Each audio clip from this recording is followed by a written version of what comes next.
Earth signs, tingnan po natin kung ano ang mensahe para sa iyo ngayong araw. Keep in mind po na ito ay general reading lamang, so hindi po lahat ay makaka-relate, so be open-minded.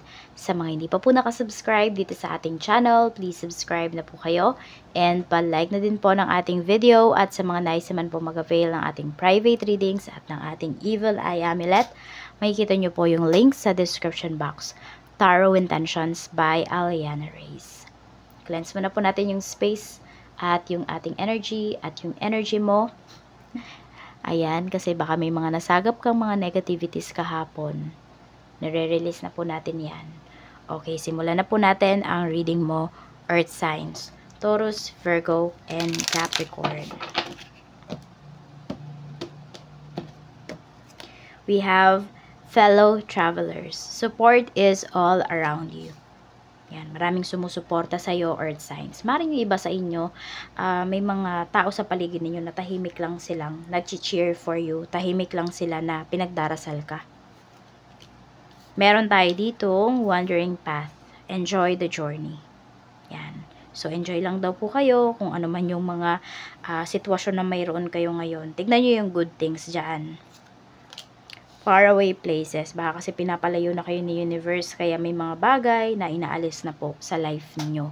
Or may mga tao na inaalis sa life ninyo. Tingnan nyo kung ano ba yung kagandahan ng mga nangyayari sa life ninyo ngayon. Huwag nyo sabihin na wala. Earth signs, meron yan.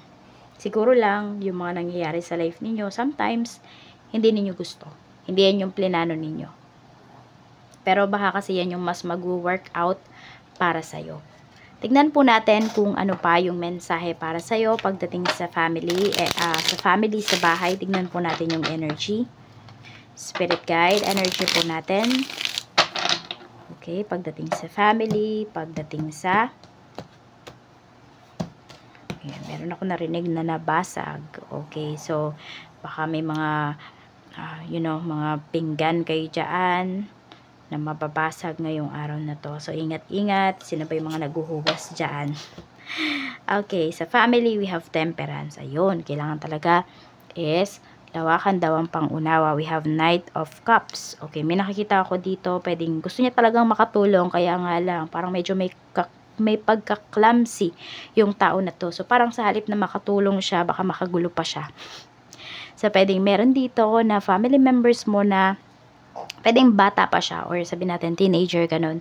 Parang gusto niya kasing makisali, kunwari may nagluluto, ganyan, lagi siyang nandyan, nakasunod. So, parang sa halip nga kasi na makatulong, yung nangyayari, nakakagulo pa yung batang ito. Yan, kaya kailangan nyo talaga ng mahabang pasensya.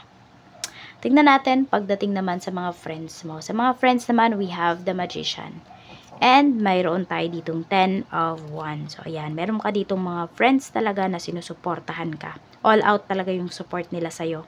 At meron ka din naman ditong kaibigan Earth signs na parang napapaisip ka. Paano niya nagagawa lahat yon?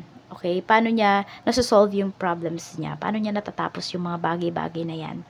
So, humahanga ka dito sa friend mo na to. Hindi siya mayabang, pero nandoon yung tahimik lang siya, pero nakakaya niya lahat ng mga problems niya. We have 8 of Cups naman pagdating sa love life. Tapos meron tayo ditong Page of Swords. Okay, so mas nakikita ko ditong energy is meron kayong iniiwasan. Merong iniiwasan, merong ini-stalk. Okay. So, parang kahit anong tago nyo dito sa taong to, nahahanap at nahahanap pa rin kayo ng tao na to. Yung iba naman po sa inyo, maaaring may ini-stalk kayo. Meron dito magaling kayong mag-stalk. Pwedeng talent nyo yan. Siguro ng past life niyo kayo ay spy. So, ayun.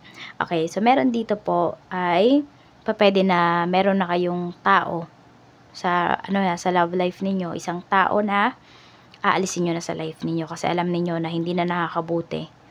Yung parang kayo na lang lagi yung nagbibigay sa taong to. Siguro na doon yung mahal mo pa siya. Pero nakikita mo na doon sa pagmamahal mo, pwedeng yung taong to, hindi na talaga siya matututo. Yung nakita mo na habang nandyan ka, hanggat nandyan ka, yung taong to, hindi talaga siya magbabago.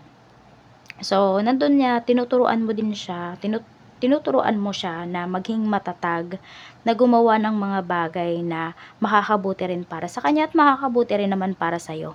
Ayan. So, parang double purpose yung ginagawa mo dito. Yes, nandun na nasasaktan ka, pero kasi alam mo na mas yun yung makakabuti. Ayan po. So, pwedeng nasa isang toxic relationship na din yung iba sa inyo, and you feel na ito na lang talaga yung magagawa ninyo para sa inyong sarili at para dun sa person po ninyo.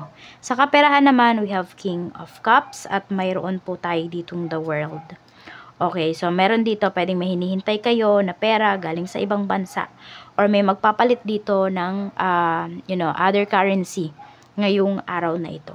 Meron din ako nakikita dito, pwede na yun yung iba sa inyo magpapalit kayo, kasi pwede po na kayo naman yung pupunta dun sa ibang bansa, or meron dito nangongolekta ng mga, pera ng ibang bansa, ganun. So, medyo magastos yung iba sa inyo dito. Okay, pero nakikita ko naman, earth signs, na yes, may mga gastos nga kayo, pero happy kayo, or sabihin natin baka may napapasaya po kayo. Kaya, hindi kayo nanghihinayang dun sa pera na ginagastos ninyo. Sa career mo naman, we have Death card, at meron tayo ditong Knight of Pentacles. Okay, so pwedeng patapos na yung kontrata ng karamihan sa inyo, o kaya naman, kahit hindi patapos yung kontrata ninyo, meron dito, naghahanap na po kayo ng malilipatan na work. Ayan yung nakikita ko dito. Hindi talaga kayo kontento, earth signs, doon sa mayroon kayo. Kaya meron tayong faraway places dito, kasi pwedeng doon mo talaga matatagpuan sa malayo.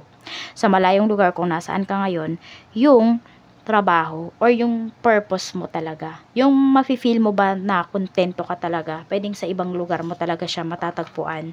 Hindi kung nasaan ka ngayon. So, wala namang masama kung kayo ay magre-resign sa work.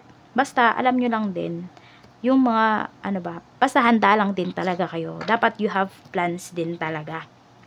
Tapos, sinasabi din po dito na do not make kwento-kwento muna dun sa mga plans po ninyo kahit kanino. Kasi pwedeng ma-spoiled po yan. Ma-spoil ba? Pwedeng ma-evil eye, hindi siya matuloy. Pagdating naman sa negosyo, we have 4 of Cups at mayroon tayo ditong Page of Wands. So, kailangan nyo po sa negosyo ngayon ay focus. Ayan. Pwede rin kung kayo ay nagde-deliver ng mga binebenta po ninyo. Ayan, marami kayong deliveries, madami kayong orders.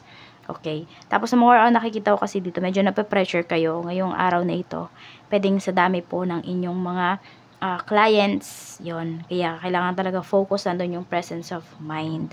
At ito naman po yung inyong lucky numbers. We have number 29, 36, 32, 15, 8, and 33. At ang reminder naman po sa iyo ni Universe ngayong araw na ito, reminder ni Universe Spirit Guide, tingnan po natin. Reminder ni Universe sa'yo. We have family. Ayan po. Family. So, spend time with your family. Yan po yung sinasabi sa'yo dito. You should always spend time with your family. Always mong piliin yung pamilya mo. Ayan po. So, pwede rin, baka may bonding kayo ng family mo ngayong araw. So, enjoy every moment po talaga. You make time for them.